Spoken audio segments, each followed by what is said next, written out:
Welcome to Screw the Commute, the entrepreneurial podcast dedicated to getting you out of the car and into the money. With your host, lifelong entrepreneur and multimillionaire, Tom Antion. Hey everybody, it's Tom here with episode 406 of Screw the Commute podcast. I'm going to talk about hashtags today, and I'm going to introduce you to using hashtags more effectively. Maybe you're using them right now, but I think this episode is going to give you some ways to increase your reach by using them in ways that please the platforms that you're on a little bit more. And I've also got a really good resource I'll tell you about later if you really want to be a hashtag pro. All right, hope you didn't miss episode 405, Reiko Scott. She's a millennial ER doctor, okay? And she teamed up with her dad to write the groundbreaking book, Fanocracy. I've been following her dad for many years. He wrote the book, The New Rules of Marketing and PR, and he teamed up with her to write this new book called Fanocracy. And she's also going to tell you about pulling a live cockroach out of somebody's ear. How about that?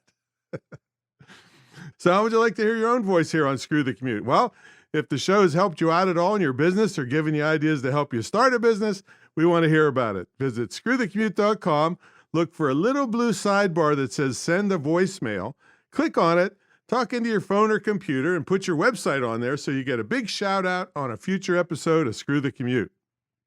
Now, make sure, I'm still laughing about the cockroach. Make sure you pick up a copy of our free automation ebook. This is, you will thank me for 1,000,000 years, okay? All right, I'm not going to tell all the details. This is going to be a fairly short episode today, but go get it at screwthecommute.com/automate free, and you are welcome. How about that? And pick up a copy of our podcast app while you're over there at screwthecommute.com/app and get the free book at screwthecommute.com/automate free. All right. I've been telling you, I've been knocking it into your brain for 23 years. If you're not on this podcast, it hasn't been around that long, but that's to learn how to sell from home. Well, my school was a perfect way to do it.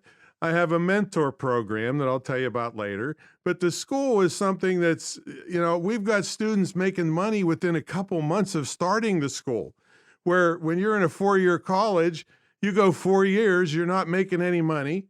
You're out of the workforce, which is losing you hundreds of thousands of dollars, and you're not learning any usable skills other than how to protest. All right, so check out my school at imtcva.org, and it's a distance learning school. If you can speak English and you're anywhere you can hear this, well, you can be in that school and get those skills and not waste the next 4 years of your life or your kids' lives learning how to protest.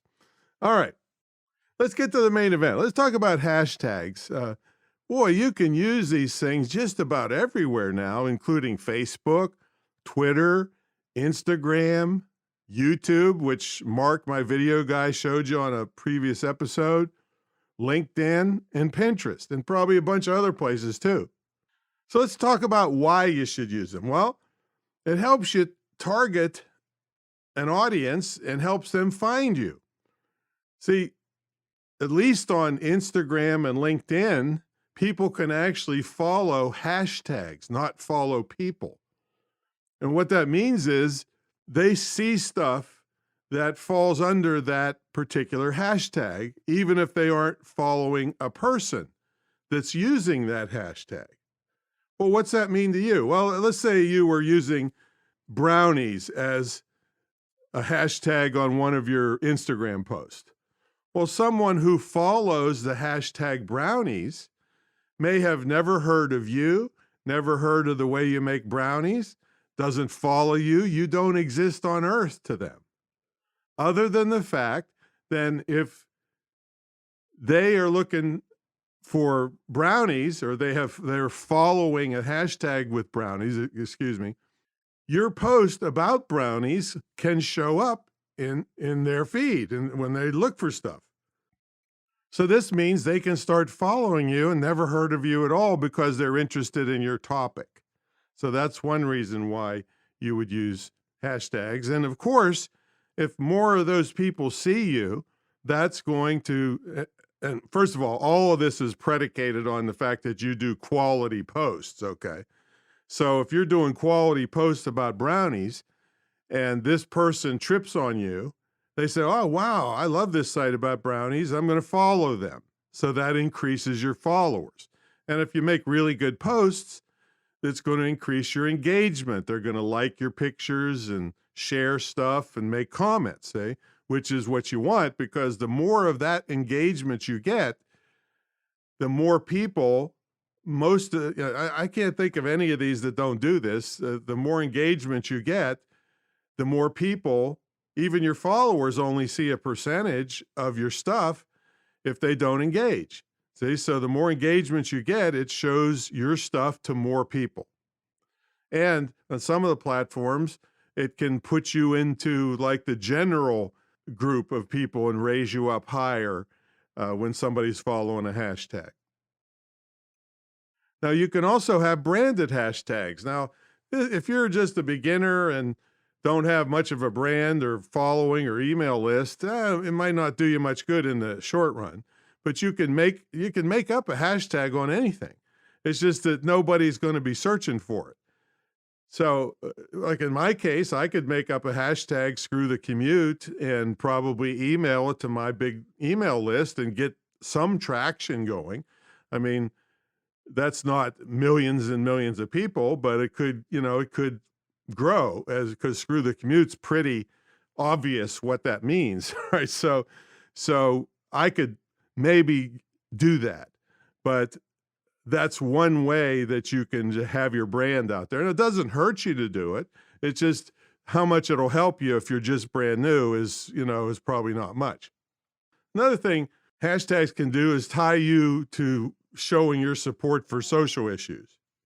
So you can jump on the bandwagon of other highly popular hashtags, and you still might not come up high in the rankings, but the people that do see you will see that you support that particular movement. And if they do too, then they're going to like you better. So that's something you can do. Okay, so let's get into some specifics about hashtags. First of all, they always start with the pound sign, which on a keyboard is above the number 3 key on a laptop or desktop. And I don't know where it is on your cell phone, but they're not going to work if you put any spaces in there. You can't put a comma or a period or any kind of symbols in there. Now, you can use numbers. However, you can't use numbers by themselves. They always need to have text involved. And you want to use relevant and specific hashtags. If you use hashtags that don't have anything to do with your post, well, that's just spam, and you're going to alienate anybody that does find you when they come to your post and they see that it's nothing about what they were looking for. You're just a spammer, basically. Now, if it's too obscure of a hashtag, probably nobody will find it because nobody's searching for those things. And if it's too popular, well, I'm going to talk about that a little later. Now, try not to make the hashtag too long where it's too hard to remember or type it in. The best ones are relatively short and easy to remember. And then the other thing is you got to make sure your account is public, because if you use a hashtag on a private account, only your followers will see it. It's not going to help you attract new people, see? So make sure your account's public. And then limit the amount of hashtags that you use. I mean, a lot of them you can use up to 30, but you kind of start looking spammy when you do that. I'm going to talk more about that later, and also why the biggest, most popular hashtags may be kind of worthless to you if you're just starting out. All right, so how do you find these hashtags? Well, one thing, you should monitor and check out all of your competitors and other people that are very popular on whatever platform you're using. And look what they do. See what hashtags they're using and how many they're using. And you can use hashtag tools too. Like we use hashtagify.me. There's lots of tools out there. I'm not promoting this one over any other ones, but that's ones we happen to use. And one thing you can do, kind of like the David Meerman Scott, Rayco Scott's dad, who wrote a book and coined the term newsjacking, which is now it's actually in the dictionary now. But newsjacking is goes hand in hand with what we call trends. So trending hashtags is like newsjacking. In other words, it's easier to get in radio and TV and get interviews if you're talking about something that's already in the news. That's what newsjacking is. Well, making posts about things that are trending and getting, more and more traction in the social media platforms can help you be found. So, because they sometimes fade away too, but for the short run, it could get you more followers and a lot more engagement. So those are trending hashtags. And one of the cool ones is called Write Tag. That's RITETAG.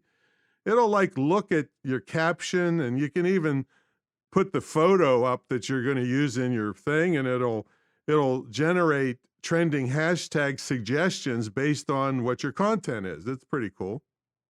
I personally haven't used that one, but a lot of people rave about that. All right, now, where do you put these hashtags? Well, there's some controversy about this. I'm talking about Instagram right now. But I've seen some of the biggest accounts on Instagram put them in the first comment instead of the post caption. That's what I happen to do, because you want to keep the caption, clean as possible and not look spammy. But if you have just a couple hashtags, you can push them down way to the bottom. You have to know how to do that with either getting an app that'll put spaces in your caption, or you put a period, and you can there's tricks to put spaces in captions. And so you can put a few at the bottom, but I happen to put it in the first comment to just keep the caption nice and clean. Now on YouTube, you can put up to 15. Well, by the way, on Instagram, you can put up to 30, but you hardly ever see that. You really want to pick a combination of big popular ones and less popular ones. Like I said, I'll get into that in a minute, but hardly ever do you put all 30 spaces in there.